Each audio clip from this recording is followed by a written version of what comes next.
Welcome back to Hoochos. Today on Hoochos, we're going to grow these. These are hydroponic lettuce grown with the Kratky technique of hydroponics. Let's get to it. So my aim today is to give you the cheapest and easiest system for hydroponic growing. For that system, we're going to use Dr. Kratky's method of growing hydroponic lettuce. So I had a bit of a play around with all the different styles of Kratky's growing, and I came back to the method we're going to use today. So the things you'll need for this method are two 25-litre tubs. So the tubs are dependent on how many lettuce you want to grow within the system. Each lettuce takes between 3 and 6 litres, roughly equating to about 4 litres each.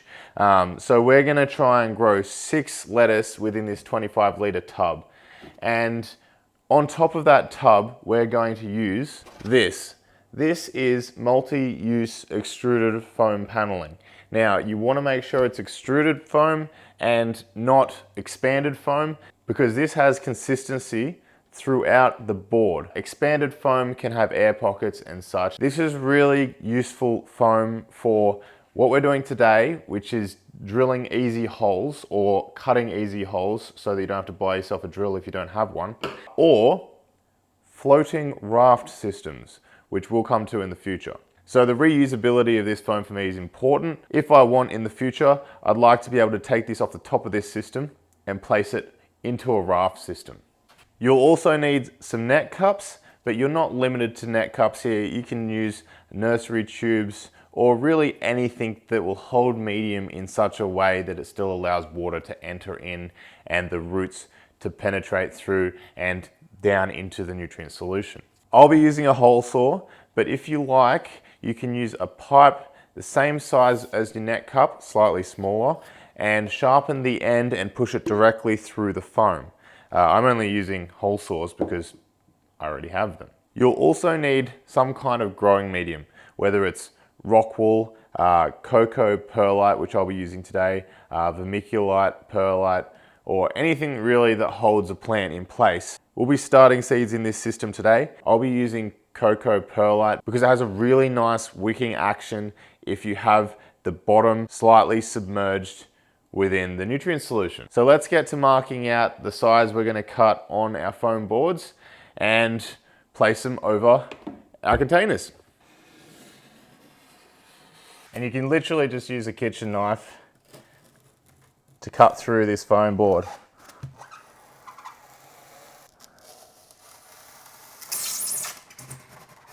What a fantastic noise. So if you didn't have some PVC pipe, you could just carefully cut circles within this foam, and that would be perfectly adequate. If it works, it works. We can now lay out our net cups, 6 on each like so. And once you're happy with the positioning, just take a marker, mark them out, and cut them.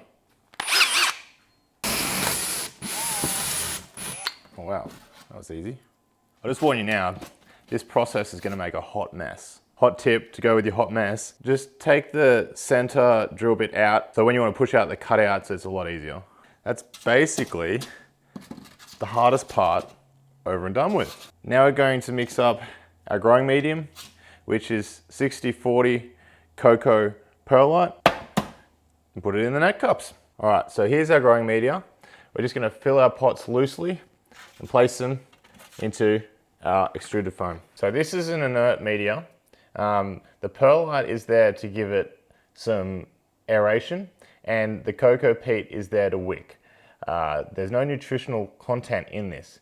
It's literally just there to give structure for the roots and also to provide moisture to the seeds in the germination phase of their life cycle within this system. The water level will be just at the bottom of this cup, allowing the medium to wick up, and there'll still be an adequate amount of oxygen within the media, whilst also giving the seeds the moisture they need to germinate. So there are a variety of mediums that you could use in place of cocoa perlite.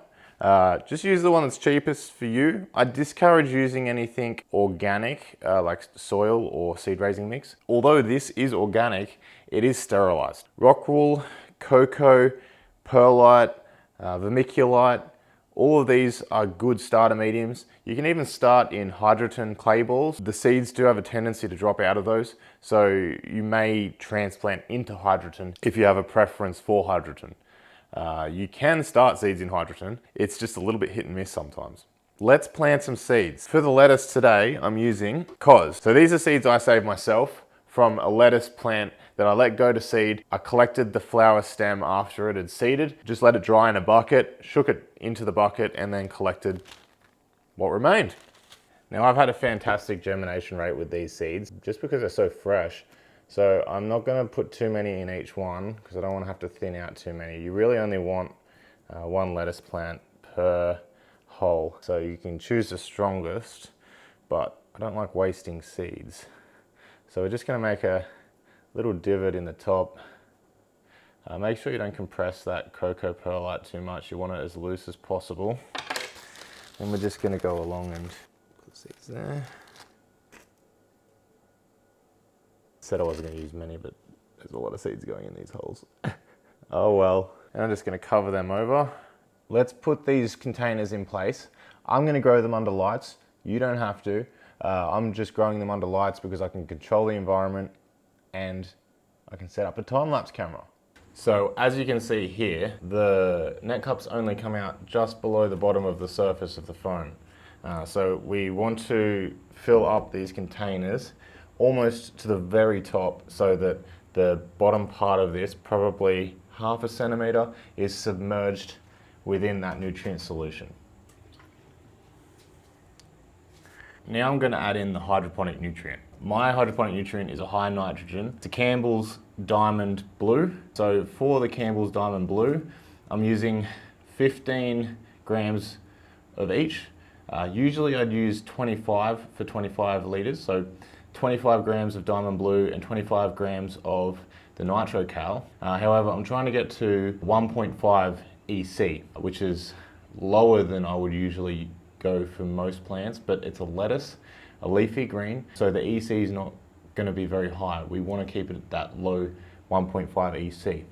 I'd also pre-adjust the pH beforehand if you need to do that. However, luckily for me, my nutrient actually calibrates really well with my water. We're aiming for a pH of 6 to 6.5. So now I can just add these in.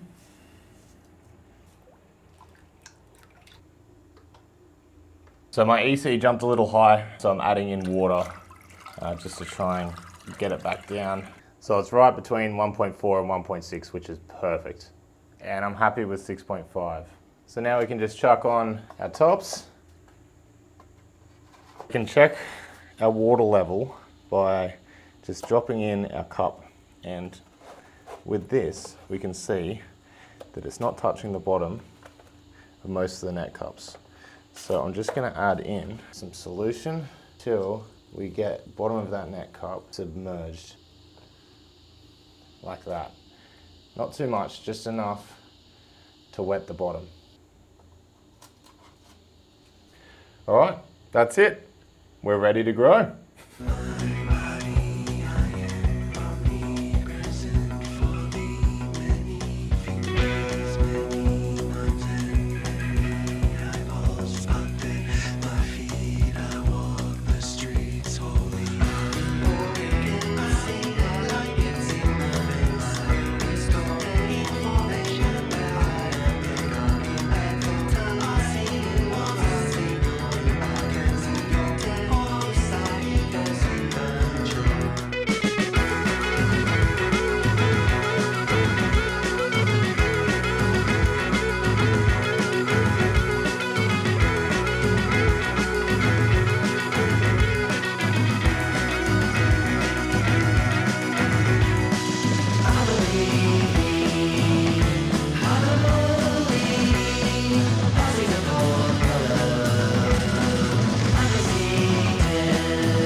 many minds and many eyeballs pop at my feet. I walk the streets, only supreme can see all that has been, all that will be.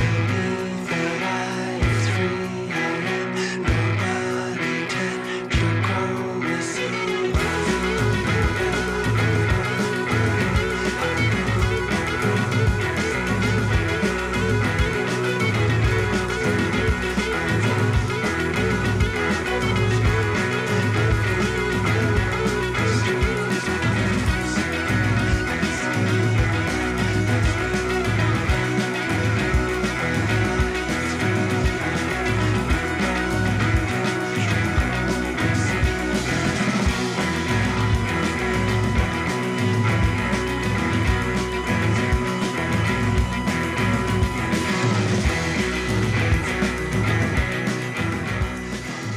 Look at that, a really nice result. Now there are definitely problems with this grow, but we'll discuss that after we've talked about the Kratky method in a little bit more detail. So the reason that this method works is because as the roots grow into the nutrient solution, they use up the nutrient solution, which causes the water level to drop. Now, the roots will grow even in the cavity that is created above the water. The reason this happens, and you can see it happening in the time lapse, is because it's almost 100% humidity. So it's a moist air gap. And this allows the plants to create what are called air roots or oxygen roots. And this allows the plants to breathe even though the bottom hydroponic roots are actually completely immersed in what could be non-oxygenated water. This is what gives the Kratky method fairly impressive results. So let's get to the problems with this grow. As you can see, a lot of the lettuce is quite leggy, and I put that down to me having the light too far away. I'm always really careful with greens and the strength of the lights that I'm using because they don't really need that strong of a light to get the full growth cycle happening. And if you overdo the light, you can cause the plant to be stressed, and that will in turn make the plant bolt. So it's a really fine line when you're using LED lighting or any kind of lighting to grow lettuce, because you've got the inverse square law to take into account, which basically means that the amount of light that the plant receives diminishes by the square of the distance from the light, which is extremely noticeable when you're moving an LED light fixture up and down in this small distance. But when it comes to the sun, the distance the plant is growing is insignificant compared to the distance between the earth and the sun. So as you can see, these plants have actually grown up towards the light, and as they've grown up towards the light, they've reached a sweet spot in their growth, and the top part has actually just started growing normally because of the amount of light that it's suddenly receiving because it's grown up to that light. You just wouldn't get this if you were growing them outdoors. So if you don't want to worry about having to tweak your light, just grow these outside and they'll grow just fine. Another problem that I had in this grow was, because I can't help myself, I checked the pH halfway through the grow because I was getting a little tip burn that I wasn't really happy with. You can see it on these lettuce here, on the older leaves, and I was wondering what was causing it, and I decided to check the nutrient strength EC and the pH, and my pH had dropped like a lot. So I actually did adjust the pH on these halfway through the grow. I can't help myself, but the pH stayed the same after I adjusted it. So I'm not 100% sure on what caused the pH to drop like that. If you have any ideas, leave a comment below this video. I'd love to hear what you think. There are a couple of system design things that I would change about this grow. For instance, the plant spacing, I would actually have further apart. I could actually achieve this in this size tub. I would just move the net cups out to the extremities of the container rather than having them spaced evenly. But if I were to build this again, I would use squatter tubs. So the tubs would be flatter and a larger surface area so that I could space these out in a wider arrangement. But other than that, the system works great. Well, I hope you guys enjoyed this episode of Hoochos. So thanks for watching. Happy hydroponicking, and I'll see you next time on Hoochos. My feet